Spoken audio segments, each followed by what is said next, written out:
ભારત માતા કી જય।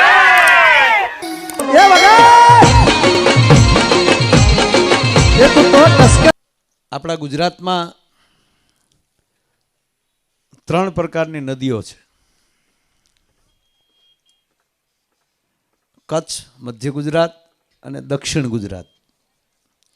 કચ્છમાં જે નદીઓ છે ત્યાં 2 પ્રકારની નદીઓ છે. એકનું નામ છે કુંવારી નદી. ઘણી ખરી નદીઓ એવી છે કે સમંદરને મળતી નથી, એ રણમાં જ સમાઈ જતી હોય છે. મધ્ય ગુજરાતમાં જે નદીઓ છે એ 71 નદીઓ છે. કચ્છમાં 92 છે. પણ મધ્ય ગુજરાતમાં જે છે એ 71 છે. આંકડામાં ભૂલ થતી હોય તો માફ કરજો, લગભગ ભૂલ પડે નહીં, પણ તો વાત કરું. આપણે આ કોઈને વધારે ગણાઈ ગયું, કોઈનું ગામનું નેરું મારે ગણવામાં ન આવ્યું હોય નહીં, તરત કે એક મોકળો રહી ગયો. પણ 71 નદી મધ્ય ગુજરાતમાં છે. એને મોસમી નદીઓ કહેવામાં આવે છે. મોસમ હોય ત્યારે પૂર હોય, ઉનાળે કાંકરા ઉડતા હોય. પણ દક્ષિણ ગુજરાતની 17 નદી છે એ 12માસી છે. અને આ બધી નદીઓમાં 50% નદીઓ એવી છે કે પૂંજની નદીઓ છે. નદી તમામ પૂંજની હોય, પણ ઉત્તર ગુજરાતની થી માંડી અને દક્ષિણ ગુજરાત સુધી, એમાં દક્ષિણ ગુજરાતની નદીઓ જે છે એમાંની લગભગ પૂંજની છે. નર્મદાથી ચાલુ કરીએ પછી ગંગા સુધી આપણે વયા જઈએ તો એ નદી એ કોઈ નદીના રૂપમાં આપણે એને નથી લીધી. એને ભારતની માતા કહેવામાં આવી. નદી તમામ માતા હોય, પણ ભારતની માતા તરીકે આપણે ગંગા, નર્મદા આ બધી નદીઓને સ્વીકારી છે. એ 12માસી હોય, 12 માસ આનંદમાં. એમ અમુક મહેમાને તે મોસમ પૂરતા હોય. આપણા 12માસી જો અહીંયા બેઠા, એ આપણા સતત અહીંયા આપણી અમે આ મહેમાનો એમ કે અમારે ખરેખર ઉતાવળ છે, એને જવું પડે. આ ડૉક્ટરો જવા દે એમ ખરા, જે હક ધરાવી શકે કે નહીં તમારે બેસવું જ પડશે એમ વિચારો. પણ એ 12માસી હોવા જોઈએ, મોસમી વિચાર ન હોવા જોઈએ. તમે જે ધારામાં હાલ્યા જાઓ છો એ ધારા જ તમારી હોવી જોઈએ. હા, પૂર આવે, મોસમ આવે ત્યારે એક પૂર આનંદ હોવો જોઈએ, ઉત્સવ આવે, પણ એ ઉત્સવ પૂરો થયા પછી પાછા એના કાંકરા ન દેખાય. એની મૂળ ધારા ઉપર તો પાછા આવે. આ રજવાડા અત્યારે આઝાદી આવી, રજવાડા વયા ગયા દાખલા તરીકે, પણ કાંઈ સ્ટેટની હાલ નથી બદલી સાહેબ. એ ખુમારીઓ તો જ એની છે ને. આ સંતો જે છે એ જન્મા ગમે ને, પણ જે જીવ જે ધારાનો હતો એ ધારાએ જોડાઈ ગયા. હું પણ આયરના ઘેરે જન્મ, પણ હવે ધારા મારી કલાકારની હતી, પાછો એ ધારામાં આવી ગયો. એમ અહીંયા ઉપસ્થિત જે ડૉક્ટરો છે, જે આ તમામ ડૉક્ટરોએ મળીને સમર્પણ હોસ્પિટલને આજે સ્થાપના કરી છે, એ જન્મા ભલે ગમે ત્યાં, પણ એની જે મેન ધારા જે હતી સમાજ સેવાની, જન્મોજન્મી વૈદ્ય છે. આગળ બાપુએ વાત કરી લંકામાં વૈદ્યને હળ ન હુજી, નહીં હળ હુજીજી બાપુ, પણ એમ કીધું મારી પાસે દવા નથી, મેડિકલમાં લાવવી જોઈએ. આ લખી દઉં તમને. અને ત્રીજી વાત, મારે બાપુના શબ્દો ઉપર હાલવું છે. વૈદ્યને જ્યારે બોલાવ્યો લંકામાં, ડૉક્ટર કેવો હોવો જોઈએ, વૈદ્ય કેવો હોવો જોઈએ, એનું પૂરેપૂરું પ્રમાણ અને દ્રષ્ટાંત દઈ શકાય તો લંકાના વૈદ્યનું જ દઈ શકાય. વૈદ્ય કોનો હોય? રાવણનો. ચર્ચા થઈ છે રામાયણમાં, છે આની બાપુ ચર્ચા. કારણ કે મોકલા હનુમાનને, આ મને આપો ને મોબાઈલ, હું કહી દઉં ભાઈ, એ ભાઈ મને લાવો ને, હું બોલાવી લઉં જેને બોલાવે. કેટલા બીજી છે, તાળીઓથી વધાવો, એટલા બીજી છે છતાં અહીંયા આવ્યા છે. બોલો.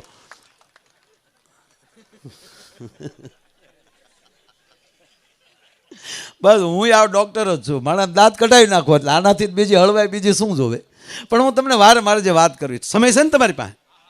મારી પાસે ખૂબ સમય છે. મારે 11 વાગે અમરેલી એરપોર્ટ પહોંચવાનું છે. 11:30 પ્લેન છે, સુરત જવાનું છે. પણ મને વિશ્વાસ છે હું 2 વાગ્યા જાય તો અહીંયા પીડ્યું છે, એટલું ન હાલતું હોય સમાજમાં નીકળાય જ નહીં. એ ટિકિટ આવી ગઈ એટલે એ ત્યાં એરપોર્ટ વાળાની ચિંતા છે અને હાંકવા વાળાને પહેલી ચિંતા છે. એમાં લિસ્ટ આવી જાય ને ઓનલાઈન કે આ કોણ કોણ ગુડાવાના છે. હું નીકળતો હતો ત્યારે પણ ક્યાં ગયો ડોક્ટર? આ ટેજ ઉપર આવી ભાઈ. આ માણસનું મારા ઉપર એટલું ઋણ છે. કોરોના વખતે સિવિલ હોસ્પિટલમાં મારો ભત્રીજો દાખલ હતો. ઓલી કઈ હતી પેલા ક્યાં હતા?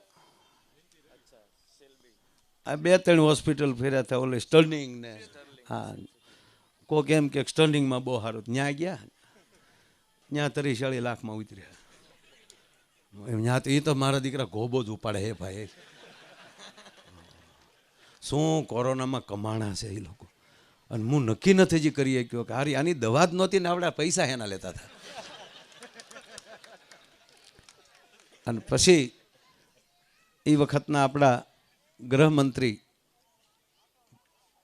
પ્રદીપસિંહ જાડેજા સાહેબને એના ભાઈ ભૂપેન્દ્રસિંહ જાડેજા આ બધા એમને ખારી રીતે ઓળખે છે અને એ હોસ્પિટલમાં એની ખૂબ સેવા છે. છેલ્લે મેં એમને વાત કરી, મેં કીધું આ પરિસ્થિતિ છે ત્યારે અને છોકરાનું જે ફેફસા છે એ 85% ડાઉન થઈ ગયા છે અને ઓલું ફંગસ એ પણ છે.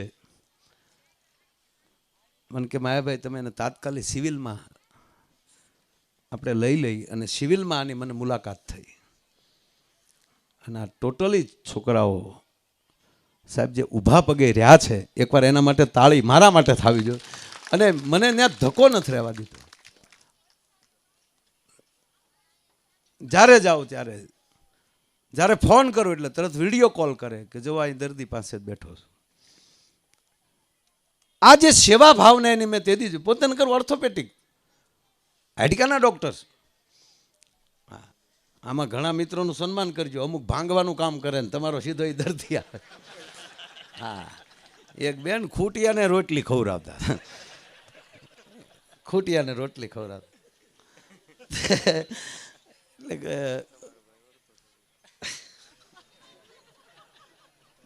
તારે તો હજી બાકી છે. ભગવાન એમાંય તને સફળતા અપાવે. એમાં અમે અમરીશભાઈ બધા મહેનત કરીશું. બરાબર. એટલે રોટલી ખવડાવતા હતા ને તે એટલે શેરીમાં બીજા બહેનોએ કીધું કે નવા નવા એકચ્યુઅલી બહારથી આવ્યા છે રહેવા, એટલે એ લોકો એકચ્યુઅલી શહેરના હોય તો ખબર ન હોય એટલે આપણે એને કહેવું જોવે. એટલે બેનને કીધું બેન કે હા નમસ્તે નમસ્તે, તમે જે રોજ રોટલી ખવડાવો છો ને એકચ્યુઅલી ગાય નથી, એ ખૂટ્યો છે.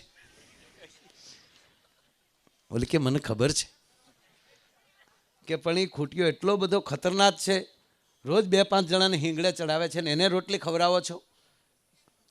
કે જી એટલે જ ખવડાવું છું. હવે તો હું રજકો ખવડાવવાની અને ખોળ કપાસિયા દેવાની. કે કેમ? તક તમારા ભાઈ ઓર્થોપેટિક છે. એ અડધા દર્દી તો આવડા કે મોકલે છે.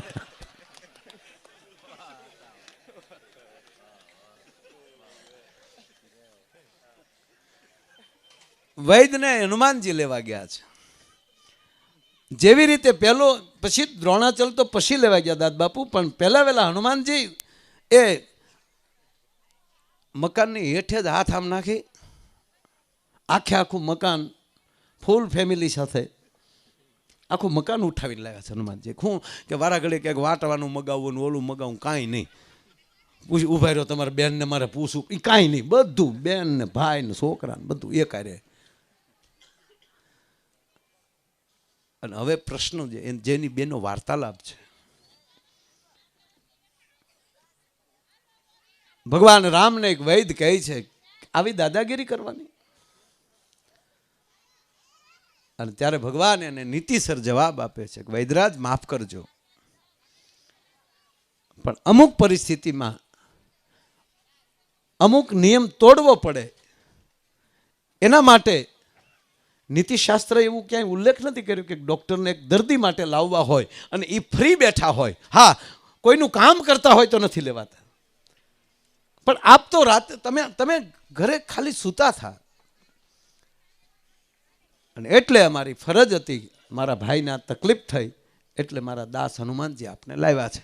છતાં આપને અવિવેક થયો હોય તો રઘુકુળ મણી રામ તમને ક્ષમા માગે છે. ભગવાન રામ માફી માગે છે. અને ભગવાનની જે ક્ષમા સાંભળીને વૈદ્યરાજને જળજળી આવી ગયા કે શું તમારો વિવેક છે.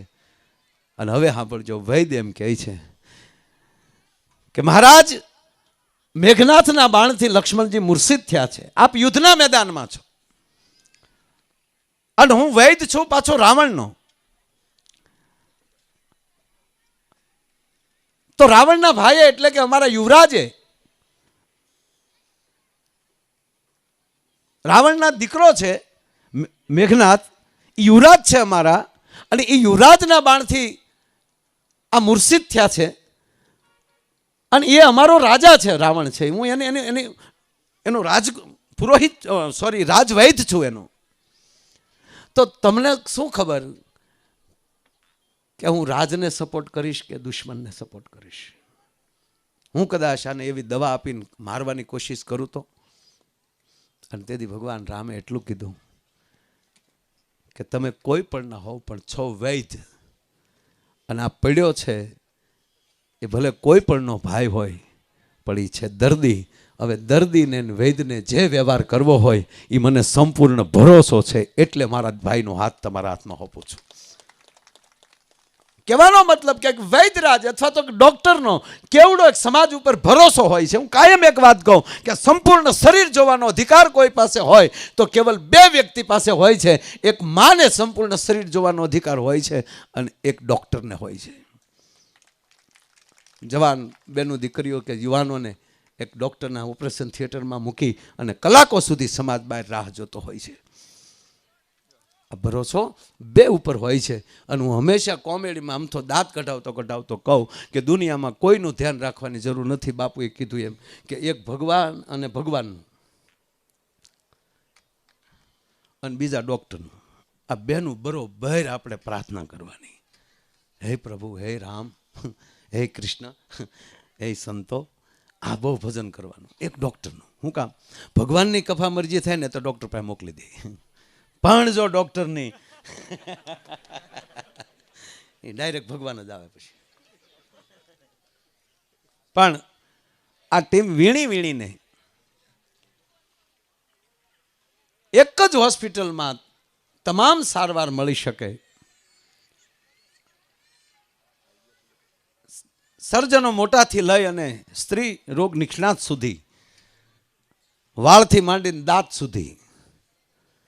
મારે દાંતની તકલીફ તો છે. કોણ છે ડેન્ટલ?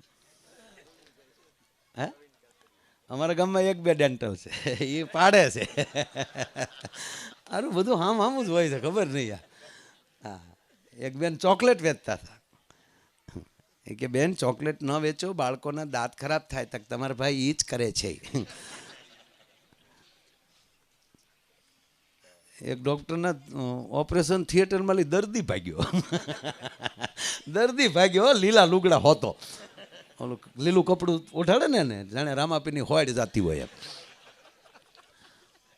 વાહે ડૉક્ટરો ને બધાય ડોટું દીજો, પકડો વયો ન જાય. અરે કે પણ કોણ છે? તાકે અમારી પ્રતિષ્ઠા વહી જાય છે. આમ એ માઇન્ડ તમને કહું, અમરીશભાઈ જે ગેટ બનાવી, ગેટ પાસે માઇન્ડ પકડ્યો. બે જણા બીજા એક કે પણ હું કામ ભાગસ? નહીં, ઓપરેશન જ કરાવું. અરે કે પણ તો તું દવા લેતો છો, અત્યારે તને ઓપરેશન કે નહીં? હવે નહીં. પણ તકલીફ શું છે? તકલીફ ખાલી એપેન્ડિક્સ. કે એ તો સરળ ઓપરેશન છે. તક હા, એ તો ઓપરેશન થિયેટરમાં વાત થતી હતી કે હા હાવ સરળ ઓપરેશન છે, આમાં બીવાનું હોય જ નહીં. તક તો પછી તક પણ એ નર્સ ડૉક્ટરને કહેતી હતી સાહેબ મુજાતા નહીં, આ સરળ ઓપરેશન હોય. હવે જેને નસું સલાહ દે એ ડૉક્ટર પાસે કપાવા જવાય, કોઈ દી મરી જાય તો. એ હું સાંભળી ગયો, બેભાનમાં ભાનમાં આવી ગયો. નહીં તો હું ભાનમાં બેભાન હતો હાવ, પણ અમુક વેણે મને ભાનમાં લાવી દીધો. પણ ટૂંકમાં કે હું જે બોલું છું એ હું ખરેખર આ બધાને ઓળખું છું. એની સિવિલમાં પણ મેં સેવા જોઈ છે, ભાવનગરમાં પણ આ ડૉક્ટરો જ્યાં જ્યાં છે એ બધાની મને એની ખબર છે. પછી એનો અત્યારે અહીં વાત કરું છું કારણ કે આ રેકોર્ડિંગ થતું હોય. પણ એક વિશ્વાસપાત્ર ડૉક્ટર હોવો જોઈએ, વિશ્વાસપાત્ર સમાજનો એક સલાહકાર હોવો જોઈએ. અને એ કરતાંય તમને પણ ડૉક્ટર ઉપર વિશ્વાસ હોવો જોઈએ અને ડૉક્ટરને એના નિદાન ઉપર વિશ્વાસ હોવો જોઈએ. અને હંમેશા ડૉક્ટરના હાથની અંદર અમૃત હોય છે. ડૉક્ટર અડે અમારા દાદબાપુ કવિ દાદબાપુનું એક કાવ્ય છે. એ કાવ્ય સહેલું કે મને તગડે કહેતા હતા કે વગાડવાળા ગોઠવી દેવા. હું કહું હા તમારે લાગટ રહ્યું ને ડાયરેક્ટ હાલ લગાડી ગયો હળે લ્યો આને.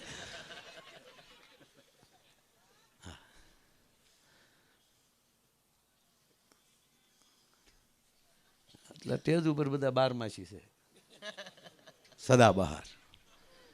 પણ દાદ બાપુનું એક કાવ્ય છે. એના સમયમાં બાપુ ડાયરો ચાલુ હતો ને એ વખતના વિજાણંદ જેને કહી શકાય નાનજીભાઈ મિસ્ત્રી પોતે સુરદાસ હતા અને બાપુ એ વાયોલિન વગાડતા હતા. અને કવિ દાદ બાપુનું ધ્યાન દ્યું, ભાઈ ભાઈ ભાઈ તારા ટેરવા શું આંગળીના ટેરવા કામ કરે છે.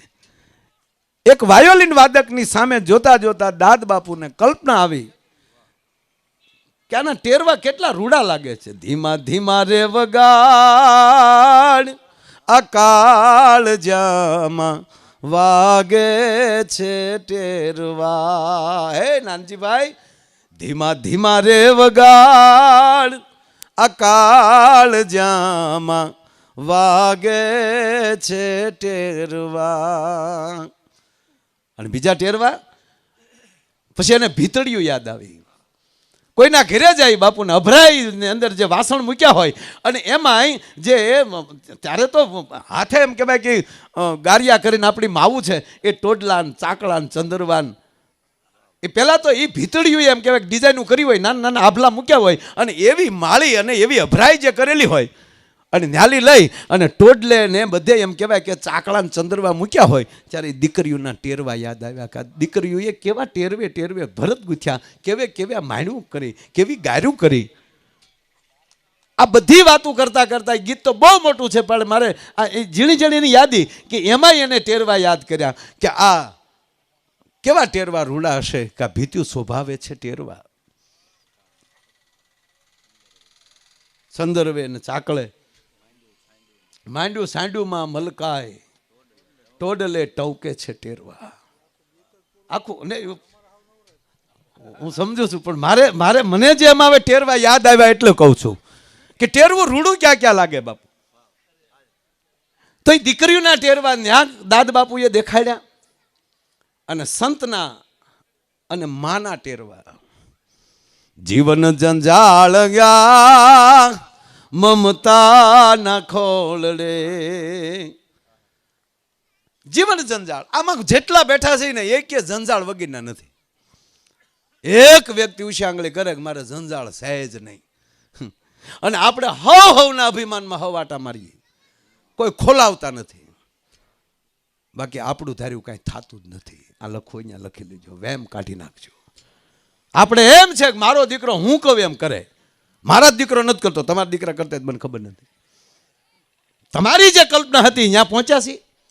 કાંઈ કલ્પના બહાર વયો ગયો હોય, કાંઈ એની રીતે એને તમે જે કલ્પ્યું હોય એમાં. એટલે એનો અર્થ હું નથી કહેતો કે ધાર્યું નથી કરતું, નહીં. એને જે રસ્તે જે માટે મારા બાપાએ વિચાર્યું જ નહોતું મારો દીકરો વાજુ પકડશે. અમારી હાથ પેઢીમાં કોઈ નથી પકડ્યું. એની કલ્પના નહોતી મારા બાપાની, બિલકુલ કોઈને કલ્પના ન હોય. મેવાડના રાણાને ખબર નહોતી કે મીરા હાથમાં એક તારો લઈ લેશે. કાંઈક ને કાંઈક જંજાળ છે. અરે હૃદય ઉપર હાથ રાખીને કયો, બીજું જ ઘરે ગયું કે તમારું મન તમારું કીધું કરે છે, બીજાની ક્યાં કરો. કોઈ એમ કીધે કે હા હું મારું ધાર્યું જ મન મારું નહીં, વિચાર અલગ જ કામ કરતો હશે. પણ આપણે અભિમાનમાંથી અમારું કીધું સમાજ કરે છે, અમારી સાથે જોડાણા, નેફો જોડાણા. કોઈ કોઈને અરે જોડાતું જ નથી. બારમાસી રહ્યો, વિચાર ફેરવો નહીં, તમારા ટ્રેક ઉપર હાલા જાઓ. એટલે જેવડા છે એવડી જંજાળ તો રહેવાની જ છે જે ક્ષેત્રમાં. આ બાપુ છે તો બાપુને એના શિષ્યોની ચિંતા છે કે સારું આપણે શિષ્યો પાછળ એવું ભજન કરે તો સારું. અમને એવું હોય કે અમારા છોકરા બૂસ મારે નહીં તો સારું. બૂસ મારવા એ ટ્રેનિંગ હોવી જોઈએ. હા, કાંઈ બધાને ઉછીને ન માણા દેતા. એ બોલો બૂસ મારે કેટલો બુદ્ધિશાળી છે. અને આપણે કાઠિયાવાડનું કેવું છે, આપણે કોઈના 5000 ખોટા કર્યા ખોટા જ ન જ કરીએ તોય આવીને કે અમને ખબર છે તમે 2 વીઘા વેચી નાખો, બાકી તમે થોડા ટુકાડો ખાઓ. તો આપણે વેચી નાખ્યું, બોલો. આપણે વેચીને દઈ દીધી. અમને ખબર છે તમારા બાપુજી કોણ. આપણી પાસે ઉઘરાણી જ આમ કરે. અને ઓલા 500 કરોડમાં ઉડી જાય શું કે પાલટી ઉઠી ગઈ. એટલે તમે 500 કરોડનો ગોબો ઉપર પાલટી ઉઠી ગઈ ને અમારામાં આબરૂ જાય એમ. તમારા બાપુજી કોણ? મને તો મગજભાઈજી આવે કાઢ નાખે બાપુ 300 કાઢ્યા. આ બાપુજી કોણ એમાં? એ નહીં, હિસાબ ન કર્યા અમે, હિસાબ ન કર્યા કેટલું વ્યાજ થાય. શેઠ બોલી જાવ ને એમાં અમારે શું લખવાનું, કારણ કે આવડતું જ નહોતું લખતા. વાત ઈ કરું, આપણા શરીર પ્રમાણે આપણી જંજાળ રહેવાની. ડૉક્ટરને એની જંજાળ હશે કે મારાથી દર્દી સારો થાય તો સારું. એક વ્યક્તિના એવા ખૂણામાલી આશીર્વાદ મળી જાય કે ડૉક્ટર તારું ભગવાન સારું કરજે, મારા 20 વર્ષના દીકરાને તે બચાવી લીધો. બાકી સાહેબ આ ધરતી છે એ ખુમારીની ધરતી છે.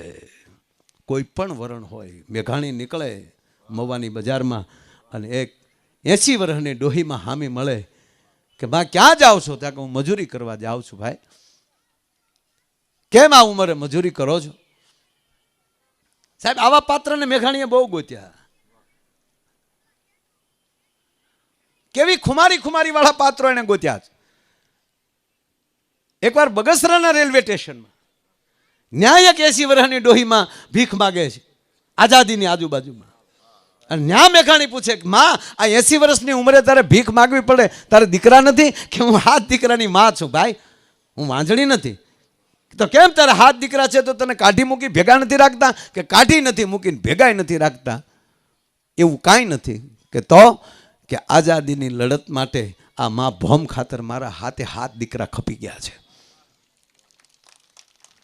ત્યારે મેઘાણી પૂછે કે માં તની વાતનું દુઃખ નથી? દુઃખ શેનું હોય? દુઃખ તો એ થયું કે એક દીકરો ગયો શહીદ થયો, બીજાને મોકલ્યો, એમ કરતાં કરતાં 7મો મોકલ્યો અને 7માના સમાચાર મળ્યા કે માં તારો દીકરો શહીદ થઈ ગયો. ત્યારે મને દુઃખ થયું હતું. અને તેદી માં ભગવતીને પ્રાર્થના કરી હતી કે માં તે 7 આપ્યા, તે 12 આપ્યા હોત ને તો 12 દીકરા આજ માત ભોમની માટે હું મારા દીકરા મોકલી દેત. અને ત્યારે મેઘાણીને લખવું પડે કે આ ભીખ માગવાની જોડી નથી, આવી રક્ત ટપકતી 100 જોડી સમરાગણથી આવે. અને આજ મવાની બજારમાં મેઘાણી આવી ડોસીમાને પૂછે છે કે કેમ તમારે મજૂરી કરવી પડે? કે મારો એકનો એક દીકરો હતો અને હું જે શેઠને ત્યાં અત્યારે કામે જાઉં છું ને મજૂરી કરવા, એ શેઠનું વાણ દરિયામાં લઈને ગયો હતો. દરિયામાં તોફાન આવ્યું, વાણ ભાંગ્યું અને વાણની સાથે મારો દીકરો દરિયામાં હોમાઈ ગયો. કે આ શેઠનું જ વાણ આગતું? કે હા. અને ત્યારે આમ તો ક્યારેક ક્યારેક કોકને સડાવ્યા છે બહુ ભણેલા હોય,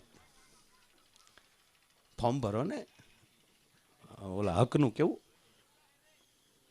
તમારી કસોટી આવે ડૉક્ટર આગળનો યુગ ગુજરી જાય ન્યાલી નાયલી ફોર્મ ભરશે કે ડૉક્ટર સાહેબની દવાથી જ અમારો ભાઈ ગુજરી ગયો છે. શું કરો તમે? આવી કફરી પરિસ્થિતિ હાલી આવે છે. એટલે આવી વાતો વગોળાવજો આ લોકો પાસે. આજ એક સેવાડાના બાઈ એક ખારવાની માં ઝવેરચંદ મેઘાણીને કહે અને મેઘાણી એને કહે છે કે મેઘાણી એટલું બોલ્યા કે માં તારો દીકરો એના વાણમાં બુડી ગયો છે તો એ શેઠ પાસે તારા દીકરાનું વળતર ન માગ્યું તે?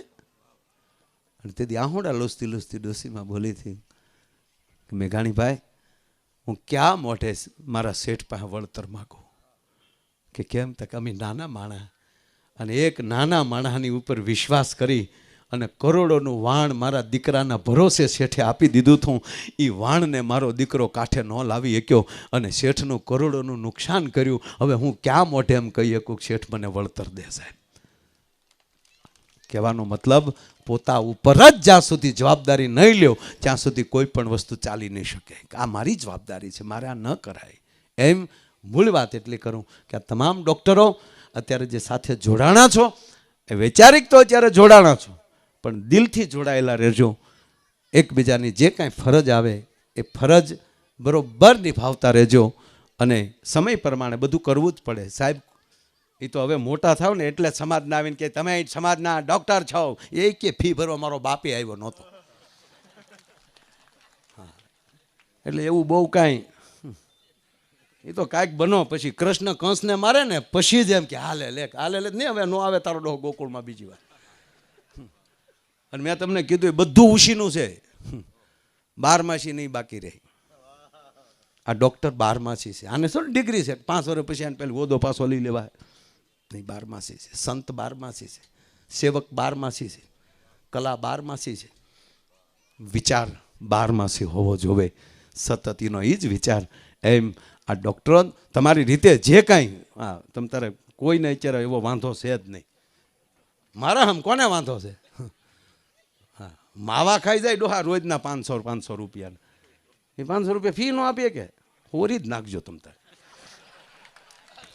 એના ભણ્યા એ પ્રમાણે તો યાર લેવી જોઈએ ને ફી. આ ડિગ્રીઓ લઈને આવ્યા, આ થોડા હમણાં કાંઈ પાણે મલમ ફટાઈ કરીને કરવાનું છે યાર. નહીં, એની રીતે જે થતું હોય, હું એમ નથી કહેતો કાંઈ ઓલું કરજો, પણ તમારી રીતે લેજો. હું એ ના ન પાડી શકું, પણ અમુક એવા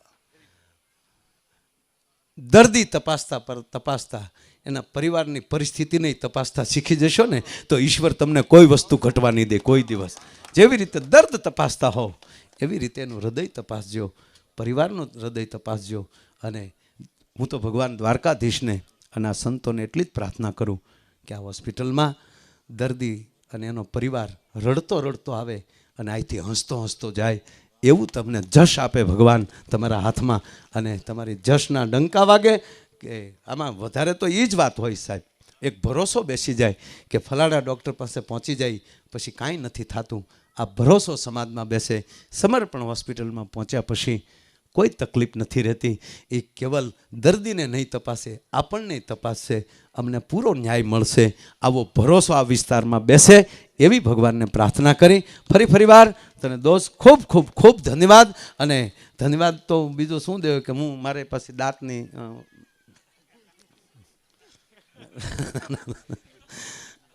દાંત બહુ સારા છે મારા, પણ દાઢું નથી. ઇવન ડૉક્ટર કહેતા હતા મને કે આપણે સ્ક્રૂ મારી દે છે. સ્ક્રૂ સારું સાહેબ કેવું આવી ગયું, ગમે ત્યારે વાટા પ્લાસ્ટર કરીએ કાંઈ. 20 વર્ષ આવી ગયો, બધું રેડીમેડ. ડૉક્ટર તરત કહેશે એના જે પીએ છે ને, એક કામ કરતો ભાઈ બાંસીના મોડેલનો નળો લાવો.